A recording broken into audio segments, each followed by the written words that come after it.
Hello, this is First Fire Non-Assault Move. Welcome back to video 19 Bravo in the War in the East series. Our last video was a getting back into it video, so let's have a quick situation report.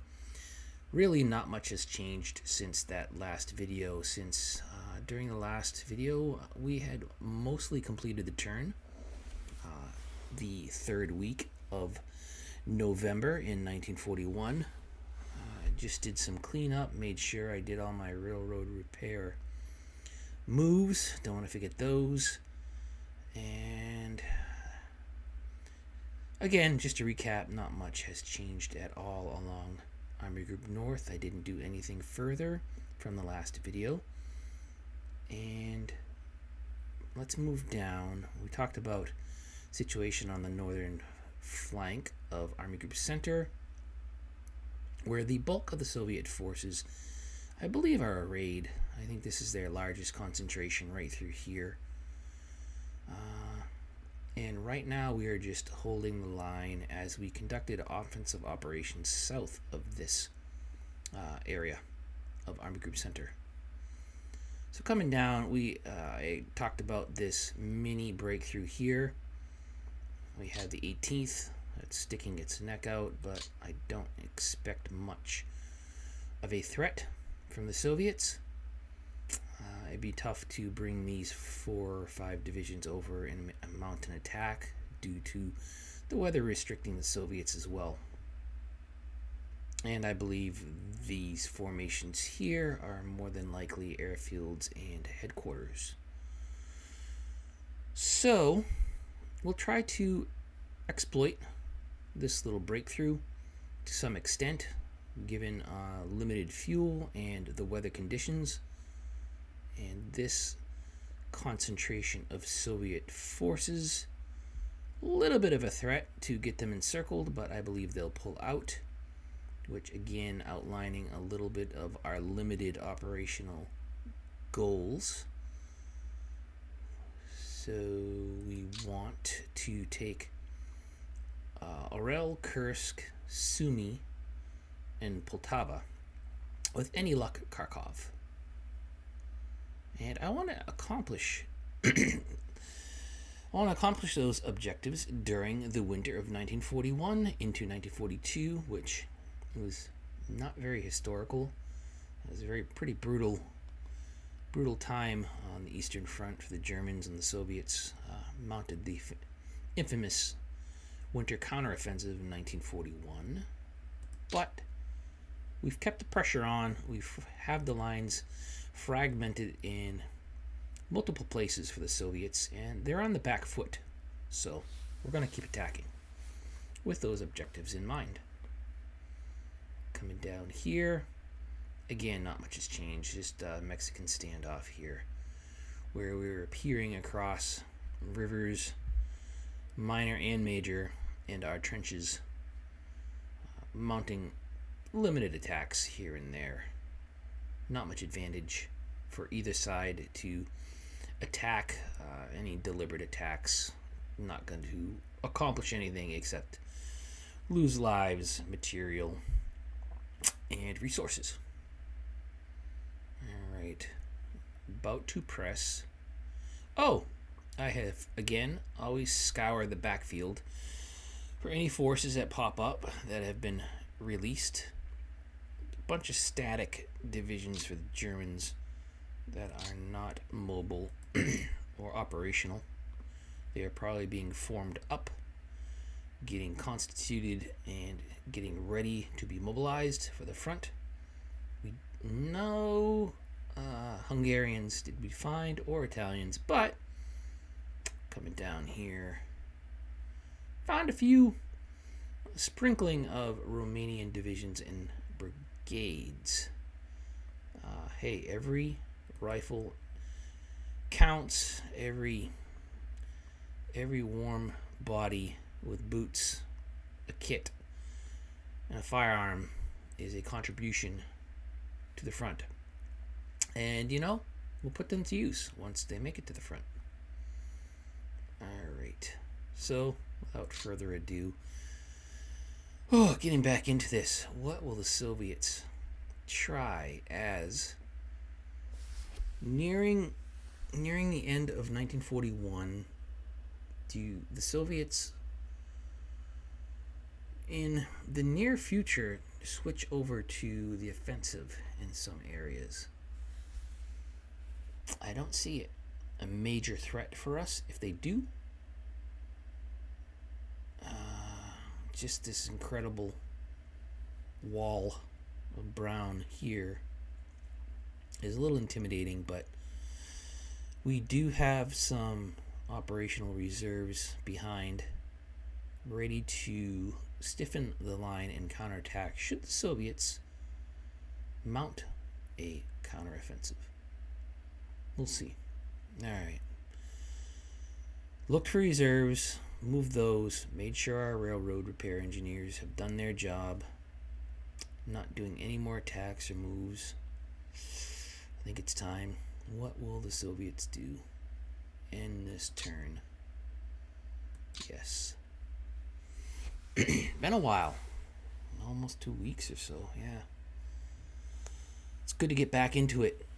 Gotta get my mind wrapped around. We really want to set ourselves up for success moving into 1942. So,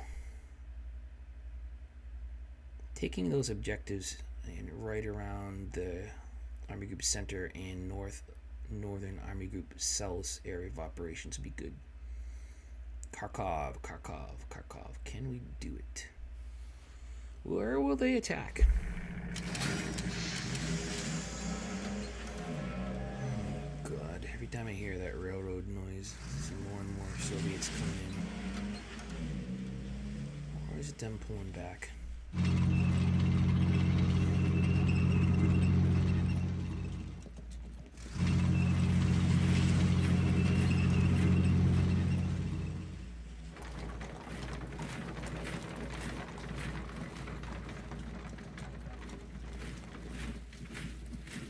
You notice sometimes the Soviets attack and then pull back. I've noticed that, where it looks like there's 9 to 12 divisions stacked up when they can do their attack, and then they disperse. So that's interesting. Which, makes them have to build up again and use those movement points, movement factors to get back into attack positions. But it allows them to get back into a defensive depth and not allow me to cut off like big concentrations where they do those local attacks. Did they completely pull out of Orel? I think they did. And I think they are surrendering Kursk as well. What is going on? Alright, this pregnant pause usually heralds attacks.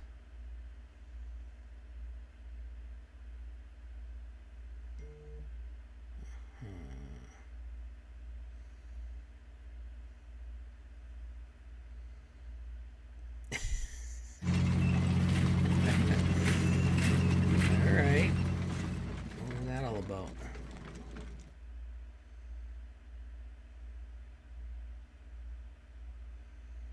There's some decision making going on. Interesting.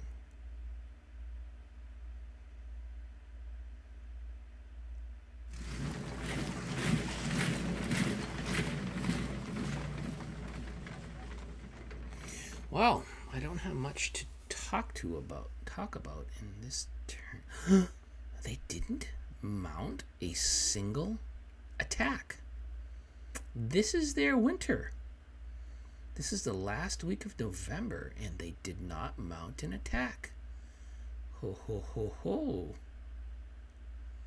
Hey, that is great. That's simply great. Good. Good.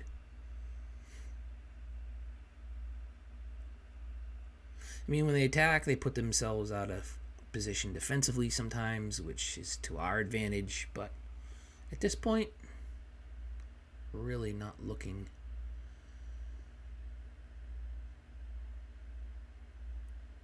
So losses still for the Germans, excuse me.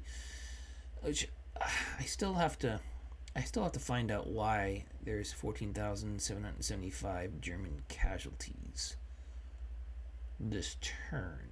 Is attrition that's abstracted across the front? Probably frostbite, sicknesses. Probably that's what it is. Because Soviets didn't attack and they lost 39,000 men. We're almost at having caused 3 million casualties to the Soviets. And we're not even out of 1941. So that's pretty good. Pretty good. Just looking here. 14,000 AFEs. 14,000. Not bad.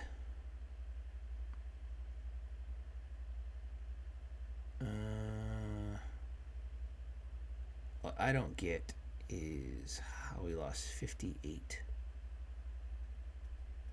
AFEs of our own breakdowns. I forgot to look at losses before I hit next turn to see what the Germans would have had. Let's do a comparison next turn because I'm not grasping. Sometimes I don't grasp how these figures amount up. I'm gonna have to dig a little deeper. But anyways, that's that. Soviets didn't attack. Let's take a quick peek down here before I get into some more Oh no. I'm much.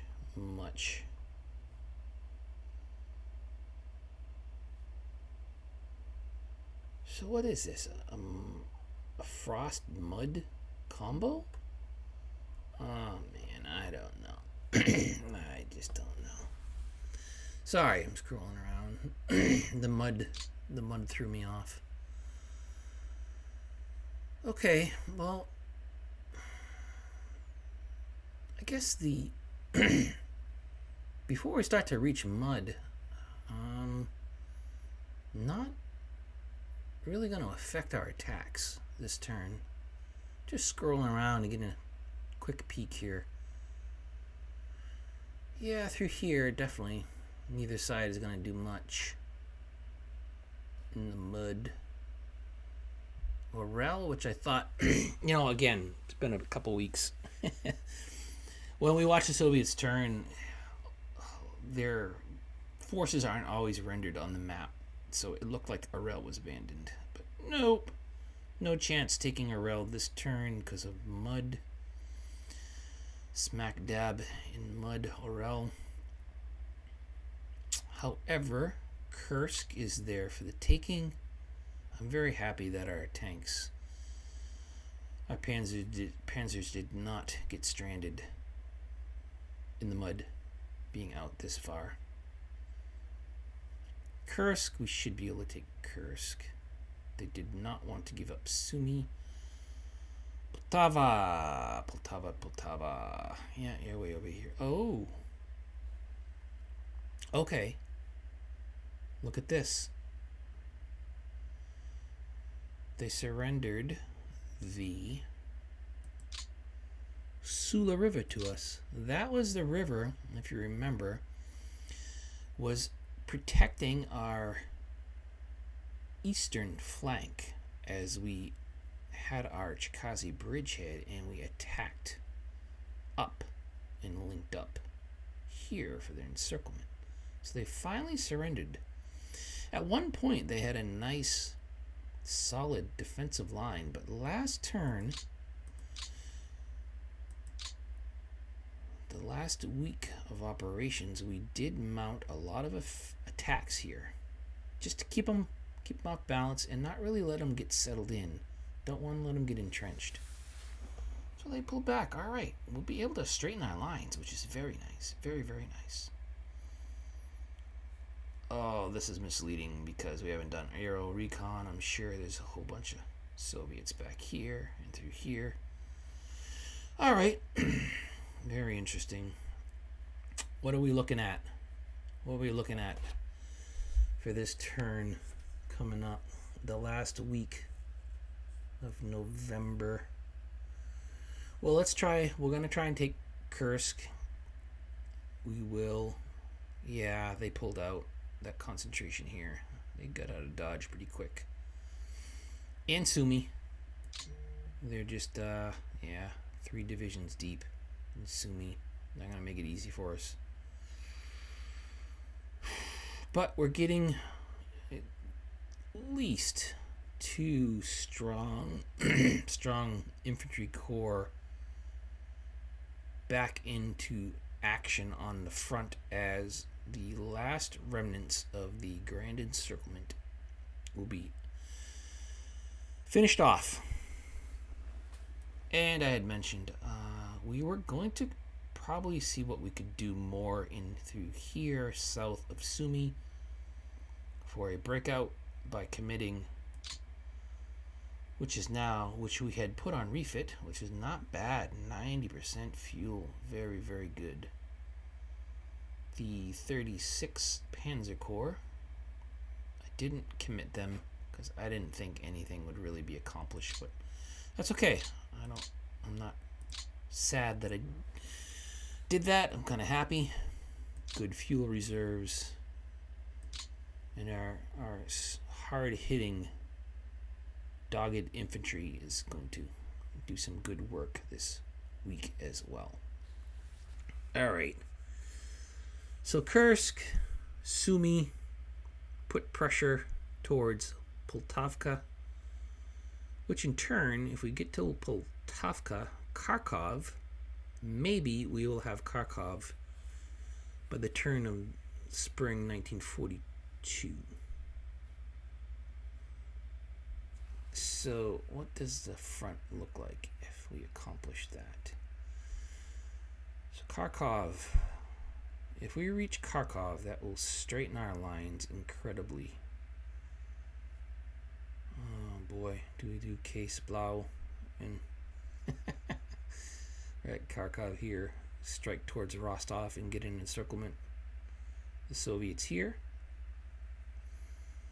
for 1942, or really going any further east than Kharkov doesn't benefit us terrain. Let's think about that for a second. Well, let's look at it. What is out here if we attacked further east of Kharkov? No real objectives. So we have to do it manually. Okay, let's get back on topic. If we decide for offensive operations in 1942 to attack east of Kharkov, where we'll have strong forces by then arrayed, what would that achieve? There are no industrial region cities. It's not an industrial region here. Terrain-wise, it's good terrain to attack through for our panzers and our motorized divisions. But the only reason to attack anywhere farther east of Kharkov would be to set something up strategically for us. Kharkov could be a launching off point to go either north or south, but not really east. We are definitely don't have any goals, aims whatsoever for Stalingrad, even though it's quite the producer for the Soviets. You can see right there. But nah. Same goes with Rostov. Why attack any farther east of Rostov? Just a great step. All these miles and miles and miles of open steppe before you get to Stalingrad. Nope. Whole lot of wasted time, whole lot of wasted fuel. Nothing to be gained strategically. However, still have my eye on my cup to get that fuel and oil production because we can take advantage of that.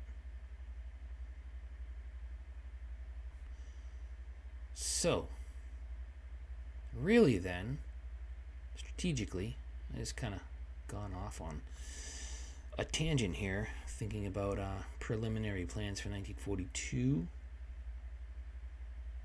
Really, we're looking at Rostov, Stalino, Kharkov as really our forward line of troops for this part of the front. Again, terrain and victory points, which would is abstracted as damaging Soviet morale, political considerations, momentum. These victory points by owning these centers, centers of mass for the centers of gravity for the Soviets, which gives the Germans abstractly victory points and thereby taking away victory points for the Soviets. Not really many, because if you look, I believe that 13 means 13 victory points. Stalino is 19, Rostov is a solid 17. So really we're looking at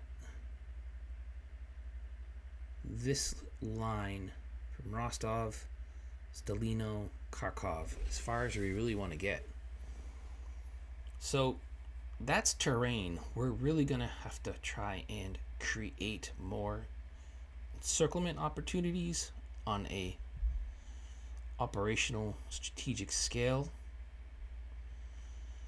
The Soviets are going to be extremely well dug in and defending in depth from north of Kharkov all the way up to Moscow and Leningrad, because this is where they will not relinquish ground as much as they will to the south.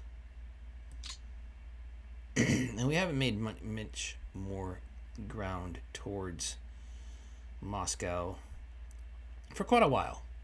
This is a little east of Smolensk. We have driven forward, but haven't gotten much closer.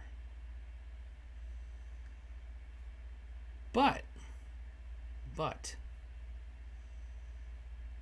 we'll do some aero recon and this will all fill in, so don't let this encourage you. It's not encouraging me. If we can find a few areas to break out on the flanks of the concentration in front of Moscow, we might be able to pull off, maybe, I'm thinking, through here. No, that probably won't work. It's just the terrain's just not favorable, and you got this mountain range here. I was thinking of a pincer movement north of Moscow and south of Moscow. But I think, excuse me, maybe if we can get to Kaluga, we could attack south again with Army Group Center and north with Army Group South and get another pocket here. And then, with the destruction of those forces, potentially drive north to Moscow. A lot to happen again before we reach the spring of 1942. Just some preliminary thoughts. I'd really like to take Leningrad, because it would take such pressure off Army Group North and the front as a whole. It is achievable. We did have success. I think we had success, even though Army Group South didn't get that very far. But by having those panzers down around Kiev, able to attack north and get that grand encirclement, I think it was good to have a couple extra Panzer Corps for Army Group South. We could use a rail system during a quiet time in January and maybe February and rail them up to make a surprise attack on Leningrad. I'm thinking out loud right now because it's a great prize to have. So there's 24 victory points, 40 victory points, 5 victory points, 5, 5. That's 10, 15, and 40, 55, 55 and 24. Oh boy. 55 and 24 is 75, 79, 80. 80 victory points right here. Yeah. Yeah, 80 victory points. And we're at 182. It would put us at 260. By just taking Leningrad. Yeah, we're going to add to that total by taking Kursk. We may be around 200. If we were able to hold Sumy, Poltavka, Kursk, and maybe Kharkov, not even worrying about going towards Stalino and Rostov, and we're able to take Leningrad, that would give us, I think, 290. Yeah. Because I think there's definitely 18 points. 82, 92. Yeah, I think there's definitely 18 points worth between Kharkov, Poltavka, Sumy, and Kursk, putting us over to, and then 80. Okay. Oh, and Arel. I bet we'll take Arel. All right. I think let's think about that. Maybe have some comments. It would be such a slog, though. Attacking in and taking Leningrad. And we're getting killed by the Finns not being able to attack. Oh, wow. There were a lot more Finns, right? I think some Finns have been withdrawn on the withdrawal and reinforcement schedule. All right, well, that's a wrap. I'm going to do my moves off camera, and I'll be back. And we're back. So we did some aerial recon. Show you that real quick. Here again, build up around Leningrad, pushing those forces to the front. We made some attacks along the very northern sector of Army Group North. Maybe because I was thinking in the back of my mind we might want to take Leningrad. A little earlier we're just thinking about that, thinking out loud what that would mean for us for victory points, overall strategic picture, and how difficult it could prove to be, because as we discussed way back, very first video, why we didn't make Leningrad our main line of effort, our main axis of advance towards Leningrad. And nothing has changed there. The terrain is terrible. It's a narrow neck of land to attack into, and we already see how greatly in depth the Soviets defend. So, but it's a thought. We're going to keep that thought. We're not going to dismiss it. So we did attack here. We did not attack anywhere else along Army Group North's front, holding form. We did along the northern flank of Army Group Center snuggle up against the Soviets. They had withdrawn about 10 to 20 miles here and there, so we got out of our dug-in positions, unfortunately, and moved up We did that because we wanted to straighten our lines and also keep contact with the Soviets, and also knowing that they won't be able to attack in the mud. So even though we're out of our greatly improved positions defensively, which we had built up over the past couple weeks, that we're not going to really get attacked because it's mud for the Soviets. Did not attack here. No point. A lot of it is mud in this area. Just staying in place with. This was the. Oh, where are you now? Oh dear. There you are.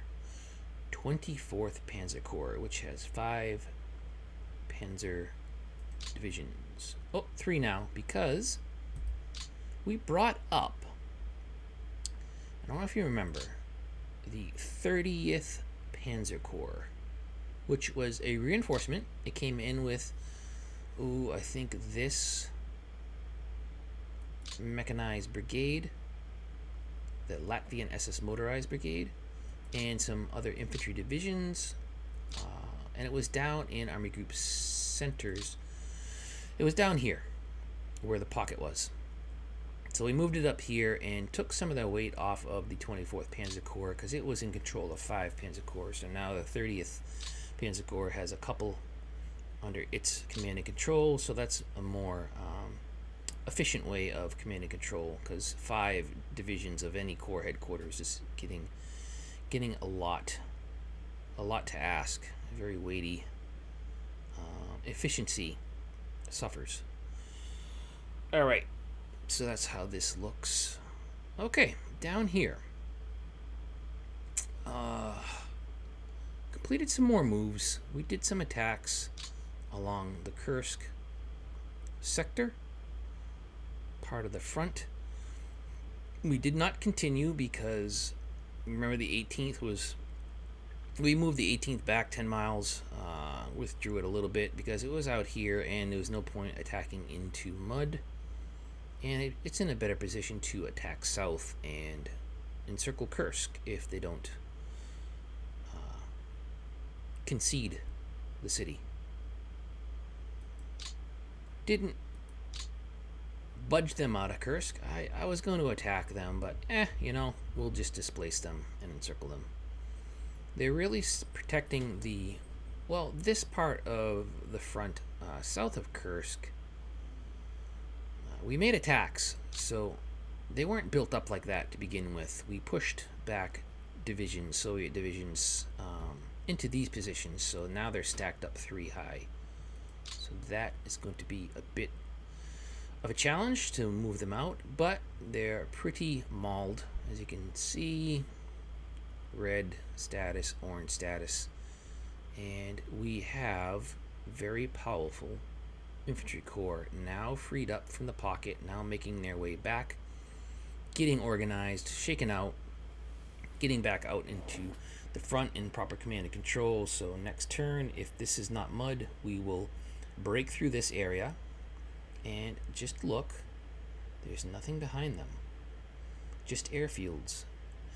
And if we look down a little south, here we have a mini puncture in the Soviets' defensive lines. They're very fragmented in this area. And some of those infantry corps I'm talking about, one is right here. They just ran out of steam. They did some attacks. They had to move up into these attack positions to begin with. But next turn, they'll be in great position. I imagine these 2 tank brigades and a headquarters are going to retreat back and hopefully concede this defensive terrain, because I do not want to attack into that, which I will not. I'll go either north or south of it. This little rupture in the Soviets' line, this little rupture here, there is nothing too concerning.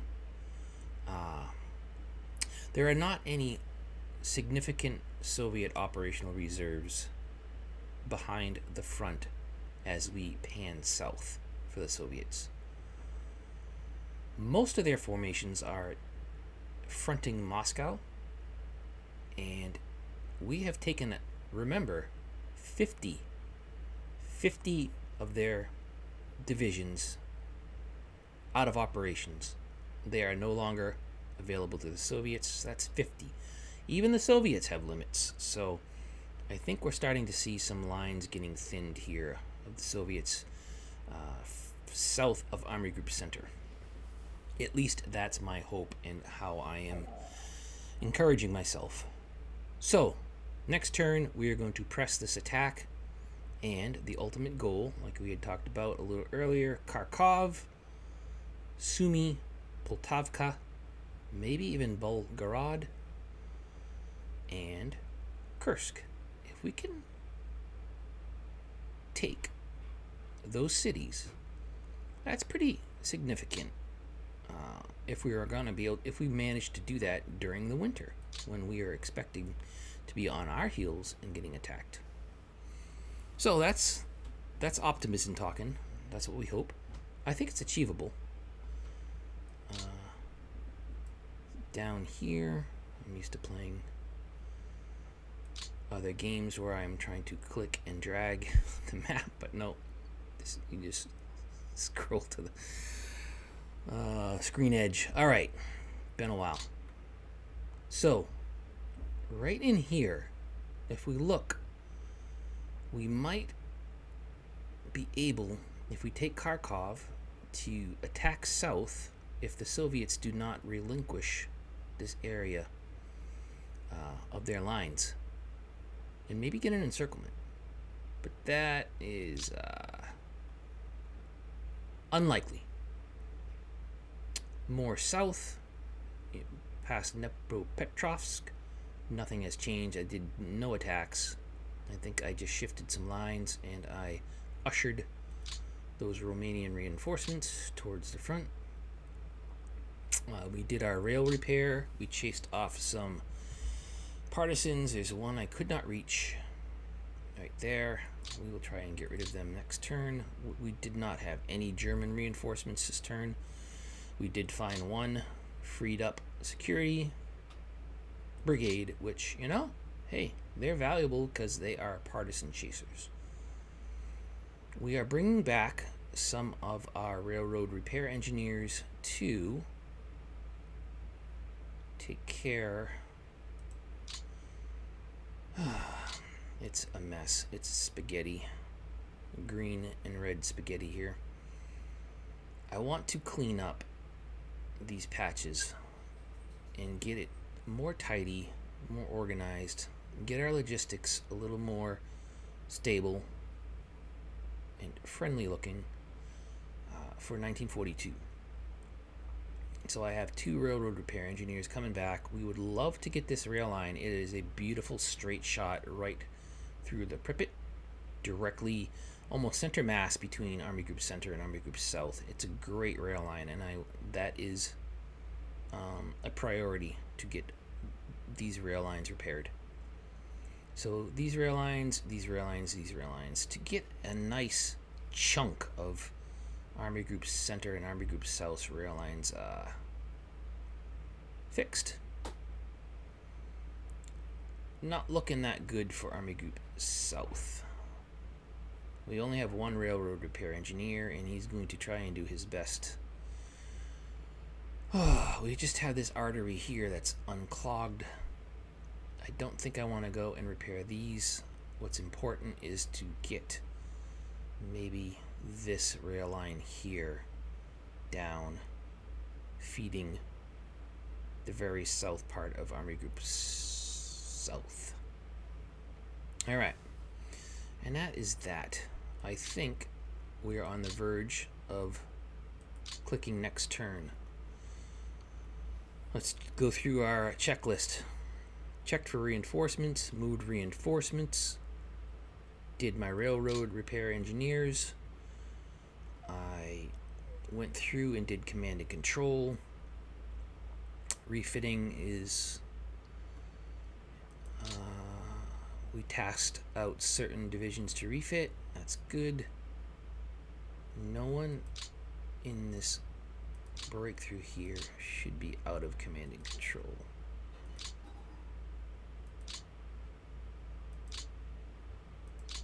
Yeah, we're looking alright.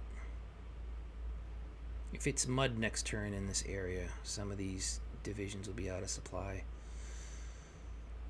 This is to keep the Soviets honest and not be able to reinforce down here where we want to take those 4 or 5 cities. Keep some semblance of pressure on them in Army Group Center's area. We still have these 5 divisions that are real. Oh, my. Look at that. They have been sitting there for almost a month. Over 100% in ammunition, getting there, almost 100% in fuel. Yeah. They may not attack. Quite honestly, they may not attack until springtime. But that's alright. If we throw them into action, where do we attack? Really? Nothing's going to be achieved here alone. Burn too much fuel to move them hundreds of miles down to attack in here. By then it'd be a couple weeks and the writing would already be on the wall. I don't anticipate them being positioned here to attack in 1942. We need at least a strong tank presence, an armored presence in this sector.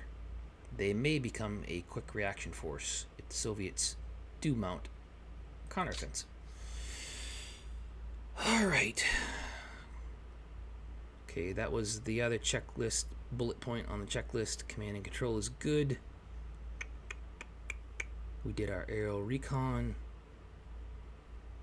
Ugh. Been a while. Hey. No,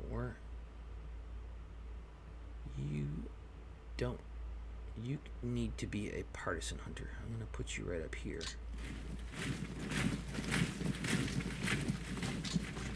You're better served hunting partisans than attacking the Soviets head on.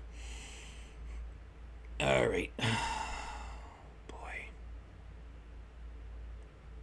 Pardon. Still thinking. Alright. Let's do it. The Finns, jeez, you know? Let's look at the Finns. What to make of them? I mean, they're there just to stop, to finish no attack line. Yeah, something I'm missing. I don't think so, but oh well. Alright, I'm hoping as we make some successes, maybe, I'm not sure, if there's a lot of Hungarian divisions sitting back there. I wonder if they're waiting for to pick the winning side, because we're doing pretty good. Maybe it's victory point driven, and we need to get some more victory points, and that will free up some of the Hungarians and Romanians to be convinced we're gonna win. All right, let's do it. Talking is over.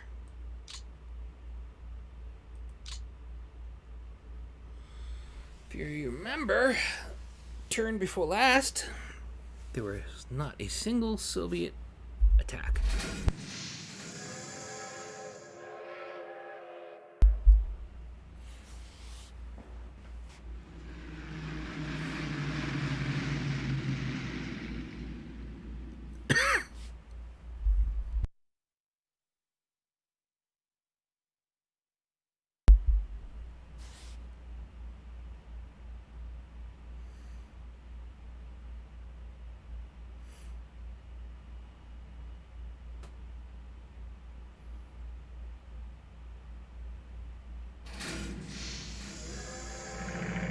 Let's see.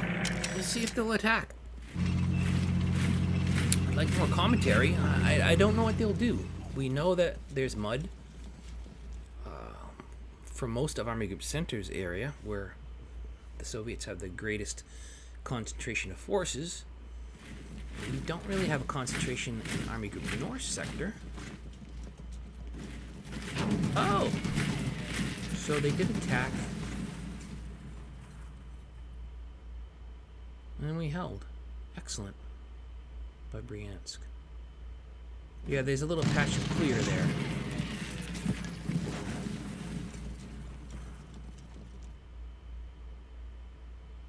That's alright. That's alright. If we can tack east and south along here, and they decide they want to attack. Oh.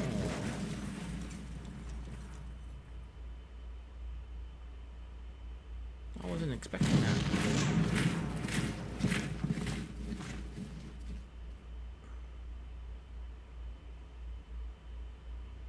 I have some options.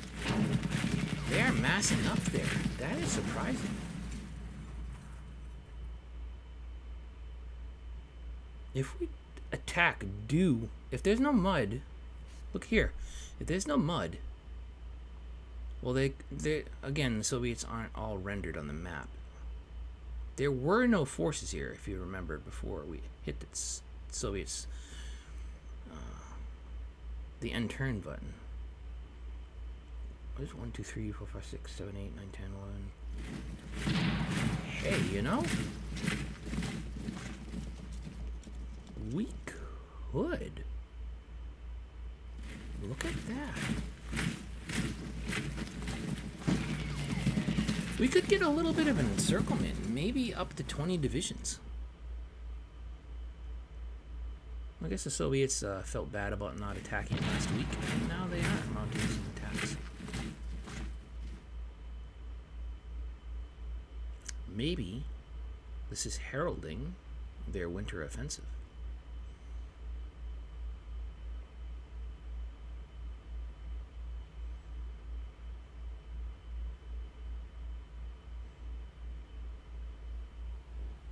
Yeah, we have some options to look at. Definitely. It's a little, some minor encirclements could be at our grasp. But you know what? On the heels of a grand explosion. What is that? The airdropping? Supplies? No kidding. Oh, pretty cool. I haven't seen that yet.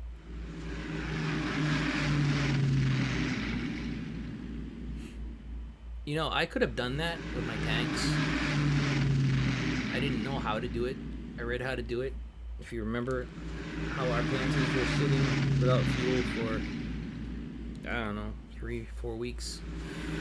Way down south, in Army Group South area of operations. Well, I could have done what the Soviets are doing. I wonder what that would have changed. It's alright.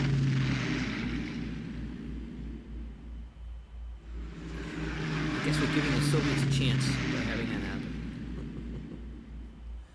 That's pretty cool, though. A lot of supply. 0 fuel. 22 tons. That's not insignificant for supply. 5 ammo. No fuel.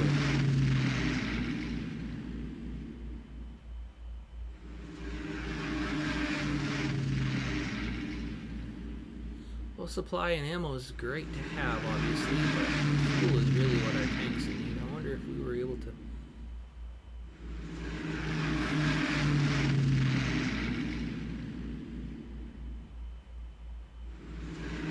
I was not expecting this because we have not experienced this yet.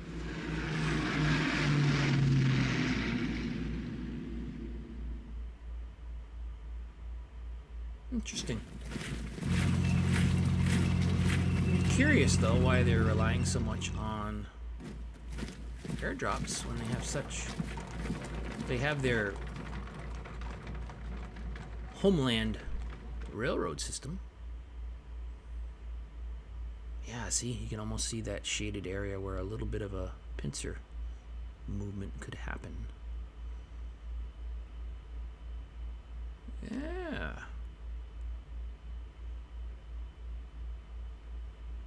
Well, Soviets attack back. It's alright. There's no action on their turn last week, so.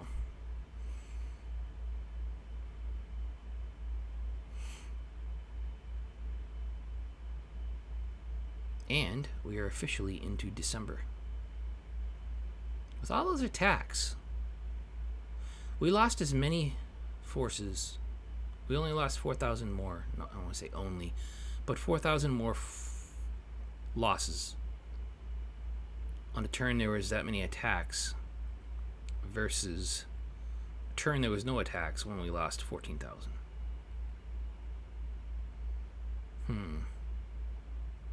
Yeah, I still haven't looked that up. We only lost 90 tanks. Why did we lose 89 tanks? Are these tanks that are breaking down?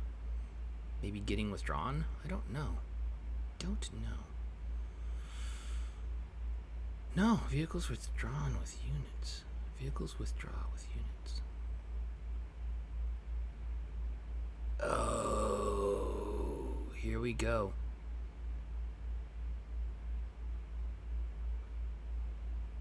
I bet we lost. I bet this is factored in. This is like an organic,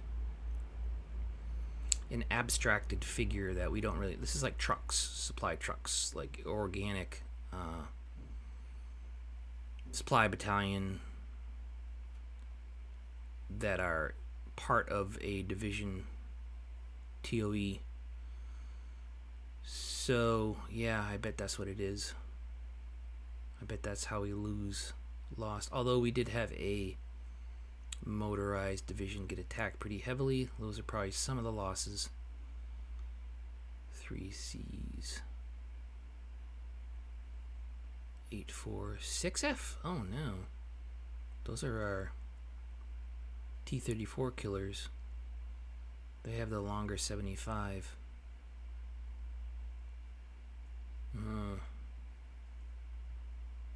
Stugs, one of my favorites. I love the Stugs. Okay, well, that is that. Let's take a quick. Oh boy, partisans are at it. 1, 2, 3, 4, 5, 6. No less than 6, 7. He's sitting in Odessa. Yeah, uprising in Odessa. Oh my God. Oh yeah. Oh no. What did we say?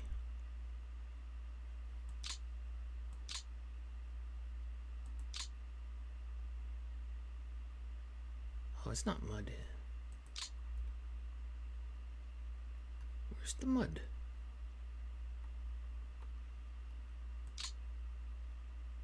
That's not brown.